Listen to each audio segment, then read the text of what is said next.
Life wasn't easy for poor Korean beta Jinyong. Rejection 20 times. To cope with the trauma, he created an imaginary friend, Jason. Jason then gave Jinyong a tip to get past the pain. Think of every woman in the world as stone. 6 years later, Jinyong finally manages to overcome his trauma. Our little beta today is already a Sigma. Now it's Jinyong who rejects the girls. And so is Jinyong's life. A little lonely, maybe? But today he won't beg for the attention of a stone. Jason and Jinyong are having a serious conversation at school. Time and creatine did Jason good. Jason makes a relevant comment. Does Jinyong want to stay single for the rest of his life? But Jinyong is determined. Solitude is better than rejection. Jason then agrees with his friend and the two leave school. However, Jinyong drops his phone. Luckily for him, a young girl notices and returns his phone. She was Jung Seon-woo. Jinyong was lucky this time, but something seemed odd. A woman of flesh and blood? Shouldn't she be stone? Jinyong falls silent, frightened, cornered. Seon-woo asks why he isn't answering, but all Jinyong can say is, "You are really pretty." Seeing his Sigma status slowly turning back into beta, Jinyong runs to retrieve his phone, and he runs away from that dangerous place, leaving Seon-woo confused. Jinyong regrets having said that to her. That could become a rumor at school and tarnish his reputation. We return to Jinyong's home. Jinyong is still thinking about what he did, but Jason seems to have taken it well. They try to understand why Jinyong saw Seon-woo as flesh and not as stone. Jinyong begins to recall the trauma of rejection. Will his fate be to become beta again? Seeing his friend in a deplorable state, Jason gives him a Jason punch. Jason says that, in a school that big, he'd rarely see her again, so he didn't need to worry about her. Jinyong agrees. Maybe there's no need to worry so much about that incident. And the next day at school, Jinyong meets Seon-woo again. Jinyong is feeling cornered with that meeting. Jason tells him to calm down, asks him to try seeing her as stone, but the worst happens. Seon-woo tattles that Jinyong called her pretty the day before. All the Sigma aura Jinyong built for himself crumbles with one sentence. Seon-woo then tries to tease the boy and asks if she was pretty today too, leaving Jinyong speechless. "You're in danger, Jinyong! Run! Quickly!" Jason praises the strategic decision taken in a crisis. Surely Seon-woo was mocking Jinyong, but more importantly, Jinyong can't risk becoming a simp for Seon-woo, like you, viewer, are being. Jinyong will try to redouble his vigilance and avoid her at all costs from now on. In vain. Hi! Obviously. Today was a hard day for Jinyong, but he managed to avoid meeting Seon-woo. Nah, of course not. This time Jinyong had no emergency plan. He was cornered, and Seon-woo wanted explanations. With no other card up his sleeve, Jinyong was checkmated and tells the truth, that everyone was stone and only she was flesh. Seon-woo is confused, but notices that Jinyong had started trembling. She has the upper hand. Maybe it's finally time for them to have a frank conversation. Finally, Seon-woo could tell Jinyong that talk of stone and flesh was just flirting. It seems today we have an undisputed winner, and maybe a new beta? Jason had to put some sense into Jinyong's head. Now the two will need to reformulate the strategy of how they will coexist with Seon-woo at school. Jason explains the desensitization plan, which consists of seeing Seon-woo enough times until he never loses his composure in front of her. A new day arrives at school. Jinyong then bravely confronts Seon-woo. He will not lose his composure in front of her, but things don't seem to be going so well. Jason says his face looks very strange. He should at least try to smile at her, but the tip made things worse. Successful or not, Jinyong has already reached his desensitization quota for today. He can go home. But Seon-woo is actually interested in getting to know our little beta more. She then asks if Sukyoung knew more about him. Sukyoung says that actually Jinyong is quite popular among the girls. But it seems Jinyong isn't interested in them. Jinyong is the edgy beta, quiet in his corner, and that actually attracts more interest in him. Sujung asks if Seon-woo is interested in him too. Seon-woo says it's just something on her mind. It's time for class 2-2, Jinyong's class, to start. Jinyong doubts whether the desensitization plan will work. If Jinyong has to stare at Seon-woo every day, he'll start being called a stalker. Jason agrees, but then Jinyong should choose between being a stalker or being a beta. But maybe, instead of looking directly at her, Jinyong could just look at a photo of her? Best of both worlds. Jason says it's a good idea. So Jinyong should ask for a photo of her directly. Jinyong then goes for the confrontation. He needs a photo of Seon-woo. Maybe if he had her Instagram, he could see her pictures? So ask for her Instagram ID. But she has no problem with that and accepts. But she asks to type her ID herself, so give her your phone, Jinyong. But Seon-woo sees something suspicious. Seriously, Jinyong? 0 posts, 0 followers, 0 followings? Couldn't be more obvious? Seonwoo laughs out loud. That account was created just for Jinyong to follow Seonwoo. Jinyong was exposed. And she didn't even have to do much to catch him. Jinyong's luck is that Seonwoo wasn't intent on making things hard for our little beta.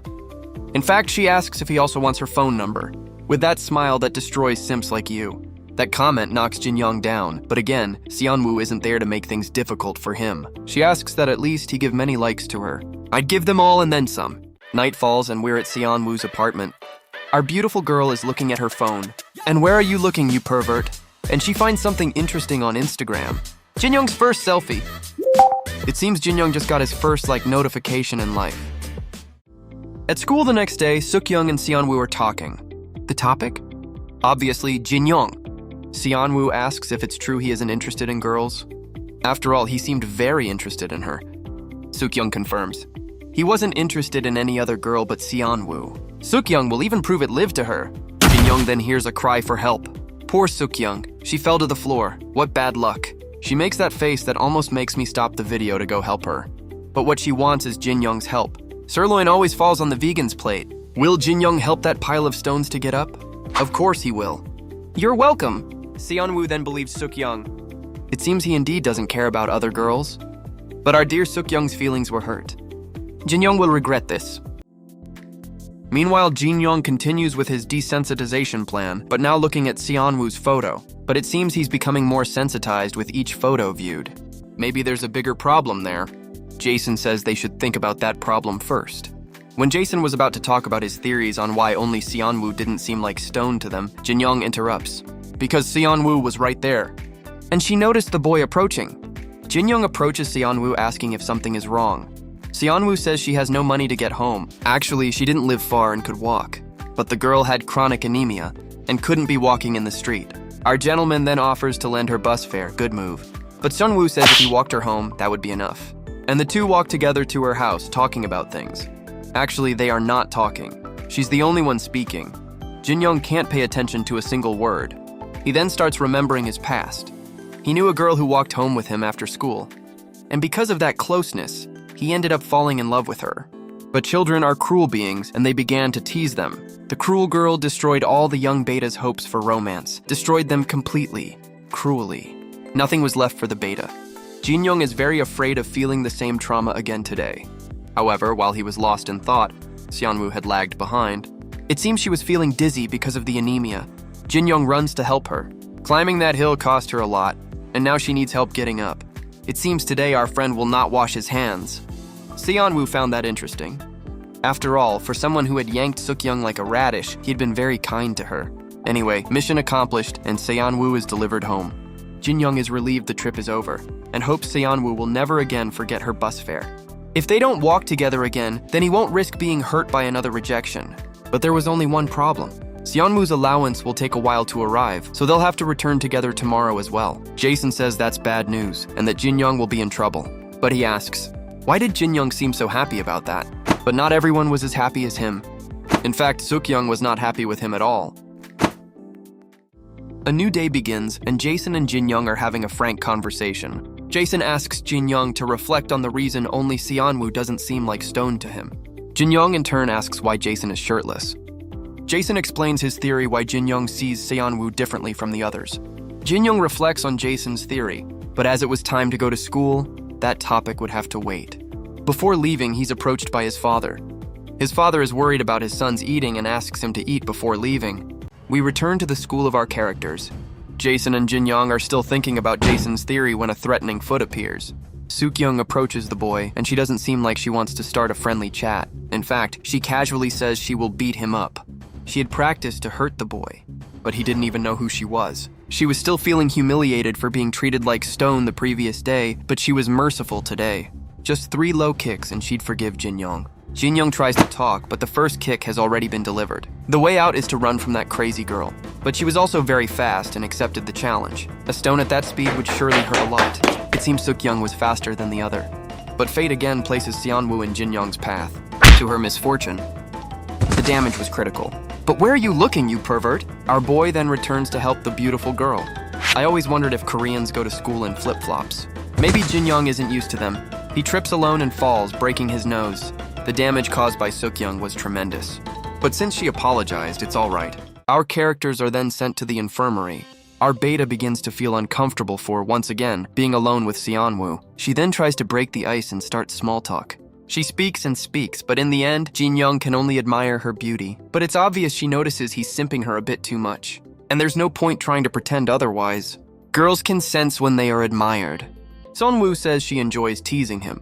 Jinyong is very funny in his reactions. Just one comment from her, and he starts to panic and say strange things. And she says he's adorable when he acts that way. Speaking like that, she scores more points with our dear little beta. It seems Jason's theory was right, and Jinyong seems to accept that he in fact fell in love with Seonwoo at first sight. But let's not forget someone deserves punishment. And I know you also wanted to be punished like that, you pervert. A striking attack is launched. Stop being jealous. Poor Jinyong doesn't have an easy life. Or maybe he has a very easy life. Jinyong finally decides to confess to Seonwoo. But isn't Jinyong getting the wrong idea about some things? Seonwoo was just being polite to him. And this loser actually thought she would accept his feelings? Get real, beta. It seems it was just a dream, thank goodness. But, on the other hand, a dream like that making him so sad means Jinyong is getting more vulnerable too. Jinyong has had many dreams like that since Jason said he was in love with Seonwoo. Jason explains, those nightmares reflect the fear of that love being unrequited. Jason then throws a Sun Tzu quote, know your enemy, etc. Anyway, Jason advises trying to get to know the girl more going forward. Jason was right. Trying only to avoid Seonwoo, in the end, Jinyong knows very little about the girl. Then he goes straight to her classroom. But it seems she wasn't there at that moment. A voice calls Jinyong. It was Im Gyumin, and it seems he wasn't looking to make friends. Gyumin was complaining that Jinyong was in the way to his desk, so that fat guy was Seonwoo's neighbor. Maybe he knew where she was at that moment. Gyumin soon understands. It was common. Another guy smitten with Seonwoo. Hold on, my brother. Our beta is more beta than the others? Or less? I don't know. Anyway, that young man wasn't interested in helping our hero. Jinyong didn't like the way Gyumin referred to his muse. It seems violence will be the solution to that impasse. Gyumin was ready for it. Jinyong too. And Gyumin is harshly punished by Jinyong's merciless blows. At that moment, Seonwoo returns to class. But don't worry, Seonwoo. Jinyong has already administered justice with his own hands. He explains why he was beating that pig. Seonwoo asks him not to be bothered with her and to continue doing what he was doing. Seonwoo then clarifies that she and Gyumin have been friends since childhood. Maybe Jinyong got a little carried away in violently beating the chubby young man, and he apologizes. It seems that Gyumin and Seonwoo have been friends since they were 3 years old, and maybe he's the chance to get more information about the girl. But Gyumin already says maybe it's better he gives up on her. After all, it wasn't only our beta who was simping. There's a troop of simps after her. And legend has it, no simp has succeeded in winning her heart. Jinyong understands that this was to be expected. She was very pretty and had 2,000 followers on her Instagram. But maybe none of those guys are her type. Maybe she's just very picky. But Gyumin says Jinyong should give up for another reason. They had always been very close. But one day, Gyumin felt something had changed. One day, when he casually asked her to buy bread for him. At that moment, Gyumin felt something in her. Since that day, he kept feeling it but couldn't explain it. Jinyong hadn't known Seonwoo for long, so he couldn't say whether she had changed or not. Going back to the classroom, the two meet the prettiest girl at school. She asks what they have been up to. Gyumin says in their faces that they were bad-mouthing her, surprising Jinyong. What will Seonwoo's reaction be to that? Everyone is surprised by Gyumin's bluntness. Seonwoo gets upset to hear that. Seokyoung, on the other hand, is pleased. Finally, that guy was showing his true colors. Gyumin endorses what he said. They talked about every dirty detail of Seonwoo's past. I suppose violence is the only solution against Gyumin. Another school day ends, and Jinyong is disappointed to have learned very little about Seonwoo's past and to have caused all that misunderstanding with her. But maybe Seonwoo is willing to turn the game in the boy's favor. She asks if he enjoyed talking badly about her behind her back, but her face doesn't look like she's scolding the boy. Jinyong quickly goes into beta mode, and Seonwoo goes into beta killer mode. He tries to fix the misunderstanding, but the truth is she hadn't taken that talk seriously. What she wanted was the boy's company to walk her home. It seems there's a hill on the way, the path had a slope. But if Jinyong pulled the girl by the back, maybe they'd make it up the hill without making the anemic girl collapse. And so the two climb the hill, she in front, him pushing from behind. She says it tickles her. She applies another beta killer move, saying she is very sensitive when someone touches her back. And more, she scores points against the young beta. There! The beta began to fantasize a future in which the two are close. But while he fantasized, Seonwoo was getting dizzy from the effort. He He apologizes for that, but notices the view was very beautiful from that place. It seems even Seonwoo herself had never noticed that place. She almost lost her breath on that climb, but she thinks it was worth it for the view. With each new interaction between them, the beta falls more and more for the girl. Jinyong admits that indeed he and Gyumin had been talking about her. After all, he found out Gyumin had known her since they were kids, and he wants to know more about her. Jinyong only said that because he wanted to be honest with her, so there would be no misunderstandings. She really wasn't worried about that, and hadn't taken what Gyumin said very seriously. Anyway, now she needed to go down to get home, so she says goodbye to our friend. Although that incident had been resolved calmly, Jason and Jinyong were still having difficulty understanding the girl's intentions. Well, she is anemic again, while Gyumin continues treating Seonwoo badly and asking why she had changed. A new day at our hero's school, and today our protagonist will do something different. He will play soccer after a long time. He then notices his shoelace came undone, and he begins to tie it right there. But then a hot and hostile teacher appears, complaining about him tying his shoelace in the middle of the hallway. Teacher Johan Gyeol says she could have tripped and died because of him. Personally, I think her frontal airbags would have softened the fall, but anyway. Our boy then raises his head to apologize. But she is really very hostile and tells him to remain submissive there. It's a strange situation Jinyong can't understand. The teacher only explains that women don't like to be seen from below. Finally, she decides to continue on her way. Jinyong wonders why a bunch of stones would be embarrassed, and we're reminded of his special view. It was that fear of women that made Jinyong pursue a life free from the temptation of flesh and seek physical and mental development. In the end, he was really very good at playing soccer. Gyumin conceded another goal to him, and gets very pissed about that. Jinyong is then praised by his classmates. Our favorite girls then appear. Thank goodness. If they didn't show up, everyone would leave this video like, right now.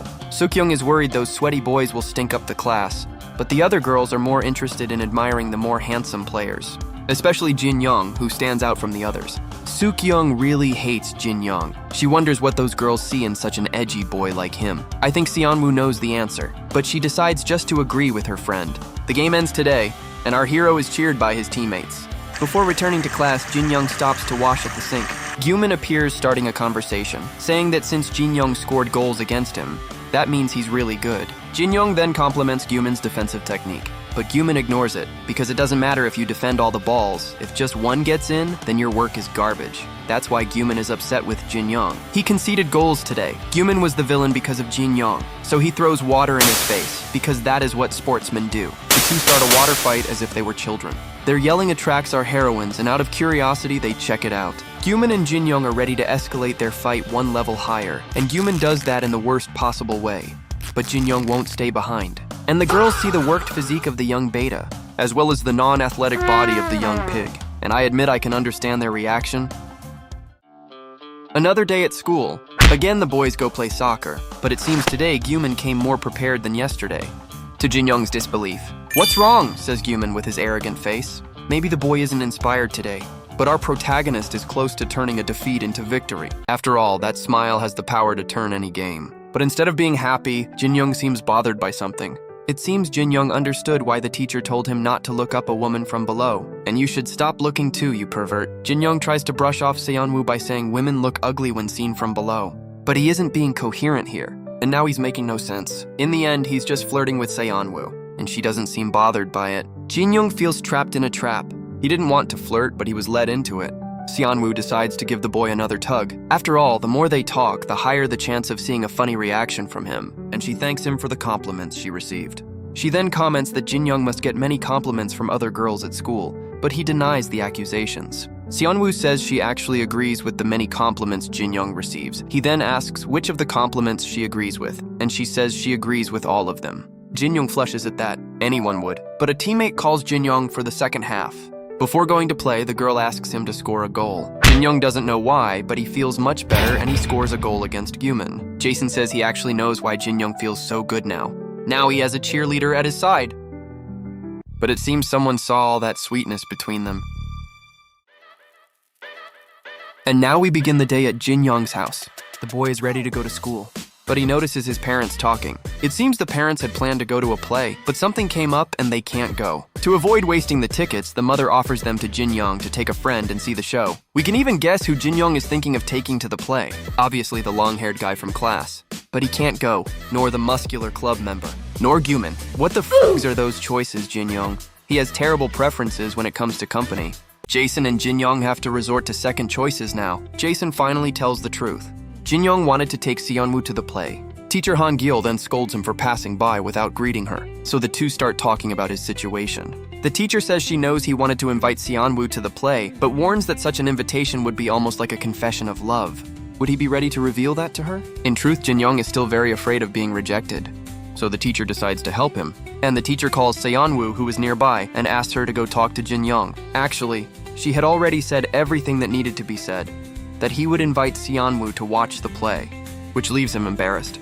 Sukyoung still doesn't like him, and she mocks him for having to ask the teacher to make the invitation instead of doing it himself. Good or bad, we finally reach Jinyong's main target.